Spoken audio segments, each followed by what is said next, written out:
ఇప్పుడే జీ5 app download చేయండి. చూడండి మీ ఫేవరెట్ టీవీ షోస్ ఎప్పుడైనా ఎక్కడైనా. డాక్టర్ గారు, మరి గోరు చిక్కుడుగా అనగానే దానికి కూర తినడానికి కూడా చాలా మంది ఇష్టపడరు. మరి చిక్కుడుగా ఇష్టంగా తింటారు కానీ కాస్త గోరు చిక్కుడుగా అంటే మమ్మల్ని పెడతారు చాలా మంది. మరి గోరు చిక్కుడుగాని కూడా టేస్టీగా హెల్తీగా తయారు చేసుకునే విధానం ఏంటో చూద్దామా? ఇప్పుడు మేము చెప్పే తీరు కనుక చూస్తే మీరు అమ్మని బెటరు అట్లా పెడతారా? ఓకే. గోరు చిక్కుడుకాయ చప్పగా నీరు ఎక్కువతో ఉంటుందండి. 100 గ్రాముల గోరు చిక్కుడుకాయ తీసుకుంటే 15-16 క్యాలరీలే. అసలు క్యాలరీ లేనట్లే. ఎంత కూర తిన్నా అసలు బరువు గాని షుగర్ గాని ఏమీ రాదు. ఫైబర్ ఎక్కువ ఉంటుంది. ఫైబర్ ఎక్కువ బాగా, అందుకనే ఈళ్ళు బాగా ముందు తర్వాత తీసేస్తారు.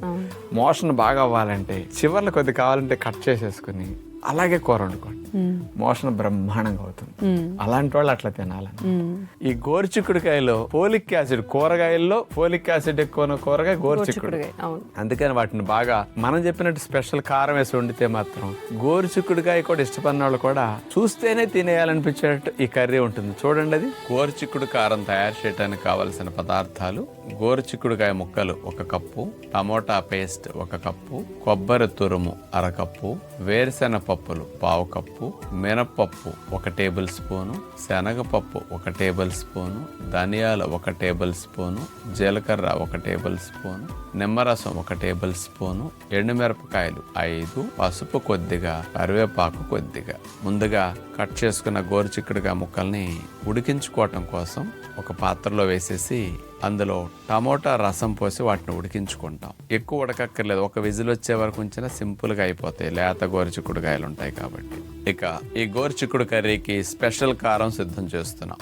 నాన్ స్టిక్ పాత్రలో ధనియాలు, పచ్చిశనగపప్పు, మినపప్పు, జీలకర్ర ఇవి 4 వేసేసి సిమ్లో పెట్టి దోరగా వేగనివ్వాలి. ఎప్పుడూ మనం ఎండుమిరపకాయలు ఎక్కువ వాడాం, కానీ గోరు చిక్కుడు కారానికి ఎండుమిరపకాయలు కూడా 4 వేసాం, కరివేపాకు వేసాం, వేరుశెనగ పప్పులు కూడా వేసాం. వీటన్నిటిని దోరగా వేగనిచ్చి స్పెషల్ కూర కారం మనం ఇట్లా మిక్సీ వేసుకుని రెడీ చేసి ఉంచుకుంటాం. ఇక గోరు చిక్కుడు కారం తయారు చేయడానికి ఫైనల్ గా ఒక నాన్ స్టిక్ పాత్రలో కొబ్బరి వేసేసి అది కొద్దిగా వేగిన తర్వాత ప్రెషర్ కుక్కర్ లో టమోటా రసంతో ఉడికించిన గోరు చిక్కుడుకాయ ముక్కల్ని తీసుకొచ్చేసి ఇందులో వేసేస్తాం. ఇందులో కూర కారం వేసేస్తాం. దీనివల్లే స్పెషల్ టేస్ట్ గోరు చిక్కుడుకాయ కూరకు వస్తుంది అనమాట. పైనక నిమ్మరసం కొద్దిగా, కొత్తిమీర కొద్దిగా. ఎంత ఇష్టంగానో టేస్టీగానో బాగా అందరూ తినగలుగుతారు. ఇది చూసారుగా, ఈ గోరు చిక్కుడుకాయ కారం అన్నది ఎంతో రుచికరంగా ఉంటుంది. కాబట్టి పిల్లలకి ఎప్పుడైనా గోరు చిక్కుడుకాయ పెట్టాలనుకున్నప్పుడు మీరు రెగ్యులర్ గా చేసే కూరల కంటే ఇలా ట్రై చేసి చూడండి, చాలా రుచికరంగా ఉంటుంది. ఇలాంటి తిమ్మేర్లు ఒక సమస్యని తెలియజేస్తూ ఉంటాయి.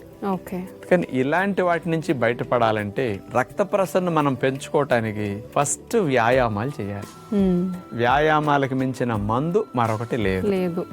వ్యాయామాలు చేస్తే ఎందుకు తగ్గుతాయి అంటున్నారు మీరు చెప్పండి. ఇప్పుడు రక్త ప్రసరణ బాగా అవుతుంది కాబట్టి కదిపితే ఏమవుతుంది? అవును, ఆటోమేటిక్ ఇట్లా అంటున్నాం అనుకోండి, బాగా అవుతుంది. ఆ భాగానికి మూమెంట్ చేసినప్పుడు ఇక్కడ ఖర్చు అవుతుంది ఎనర్జీ. అవును, మూమెంట్ ని మరి ఇవ్వాలి అంటే దానికి రక్తము, గాలి, నీరు అన్ని వెళ్ళాలి. న్యూట్రియన్స్ ఇవన్నీ వెళ్ళాలంటే రక్తం వెళ్తేనే మోసుకెళ్తుంది.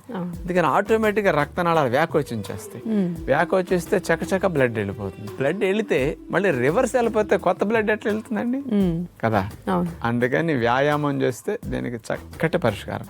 జీ5 యాప్ డౌన్లోడ్ చేసి అన్ని ఎపిసోడ్స్ పూర్తి ఉచితంగా చూడండి.